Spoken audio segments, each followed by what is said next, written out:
Баршаңызға қайырлы күн, менің арнама қош келдіңіздер. Бүгін сіздерге қойдың етін мүшелеуді көрсететін боламын. Алдымен сан етін мүшелейтін боламыз. Сан етінің өзі 3 бөліктен тұрады. Олар ортан жілік, асықты жілік және жамбас жілік болып бөлінеді. Мендегі жаңа сойылған қойдың еті ең алдымен ортан жілік пен асық жілікті буыннан ажыратып аламыз. Міне асық жілікті бөліп алдық. Асық жілік ол өзі айтып тұрғандай осындай төбесінде асығы болады. Бұл жілікті сіңірінен ажыратпай асамыз. Ортан жілік пен асық жілік буыны ажыратылғаннан кейін жамбас пен ортан жілік араларын ажыратамыз. Осы жамбас пен ортан жілік араларында көптеген бездер болады. Әсіресе майлы жерінде көп болады.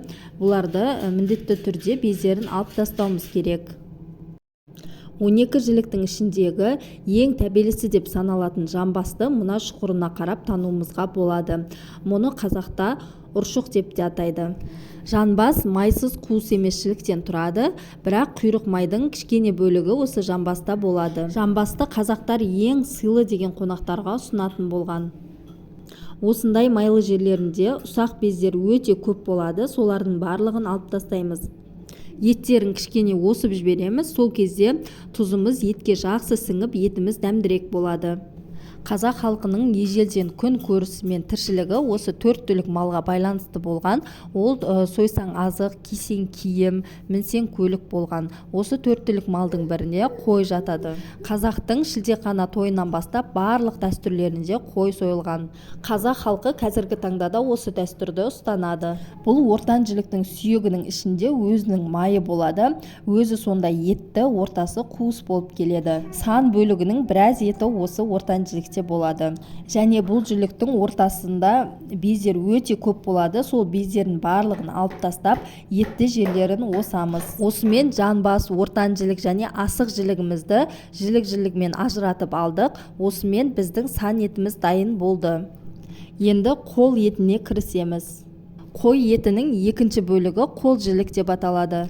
Қол етінің өзі кәрі жілік, жауырын және тоқпан жілік деп 3 жілікке бөлінеді. Осымен кәрі жілік пен тоқпан жілік буынын ажыратып алдық. Кәрі жілік аса майлы болмайды. Оны үй иелері көбінде жасы келген қарияларға немесе алыстан келген қонақтарға ұсынады. Енді осы тоқпан жілік пен жауырынның арасында үлкен бездер болады. Осы бездерін еттен сылып алып тастауымыз керек. Жалпы қой етін бөлгенде 12 мүшеге бөлеміз.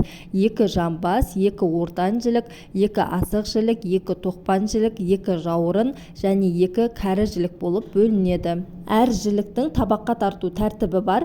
Табаққа тартуда адамның беделі, туыстық қарым-қатынасы және жасы назарға алынады. Міне ортасындағы бездерді алып тастадық. Енді тоқпан жілік пен жауырын буынын ажыратамыз.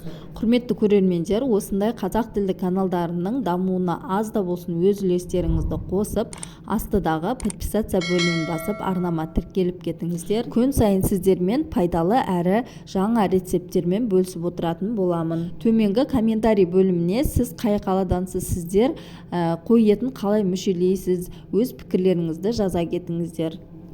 Осымен тоқпан жілік пен жауырын буынын ажыратып алдық. Бұл тоқпан жіліктің сүйегінің ішінде май болады және өзі етті болады. Келесі жауырын жілік. Бұл жауырын бөлігінде бездер өте көп болады, майлы жерлерінде әсіресе. Солардың барлығын бірін қалдырмай алып тастауымыз керек. Жалпы жауырын жалпақ сүйектен және шеміршектен тұрады. Еті майсыз болып келеді. Жауырынның бас жағындағы шеміршегін кесіп алып, еттерін осып тұздауға дайындап қоямыз. Осымен қол етінің жіліктері дайын. Тоқпан жілік, жауырын, кәрі жілік болып жіліктеніп шықты. Келесі кезекте қабырға. Қабырғаның бір жағы 12-13 қабырғадан тұрса, екінші жағында сүбе еті болады. Ол сұйық тамақтардың ерекше дәмін келтіреді. Сүбені табаққа тартқанда міндетті түрде мүшелермен бірге қосып тартамыз. Қалған қабырғаны 2-2-ден өздеріңізге ыңғайлап бөліп қойсаңыздар да болады. Келесі кезекте төс етіне кірісеміз. Ең майлы, ең дәмді мүшесіне осы төс еті жатады.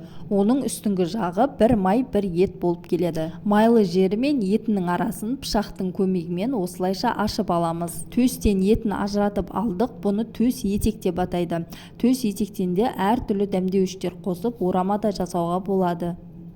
Омыртқаға келетін болсақ, оның екі мүшесі болады. Біріншісі бел омыртқа, екіншісі ұзын омыртқадан тұрады. Осы ұзын омыртқаның бел омыртқадан басты ерекшелігі бұның бір ғана қанаты болады. Осылай балтамен өзімізге ыңғайлы бөліктерге бөліп дайындап аламыз. Омыртқаның жалпақ екі сүйек қанаты болады. Ішінде жұлыны бар. Омыртқаны да кәделі табаққа салады. Қабырғалар мен омыртқалар жілік асылғанда үстемеленеді. Бұғана, мойын, құйымшақ, тағы басқа сүйектер қазанға етпен бірге салынғанымен көбіне бала-шағаға тиесілі болады. Бел омыртқаны да осылай балтамен шауып, өзімізге ыңғайлап бөліктерге бөліп қоямыз. Келесі мойын сүйегі. Мойын сүйегі бір-біріне берік орналасқан және 6 буыннан тұрады. Ең алдымен мойын сүйегінен етін ажыратып аламыз. Дүние есігін ашқан сәбидің мойны қатайсын деген ниетпен қойдың мойын сүйегін жас босанған анаға беріп, шаңыраққа іліп қойған. Келесі құйрық май. Құйрық майды осылайынан кесіп, осы баламыз да тұздап дайындап қоямыз.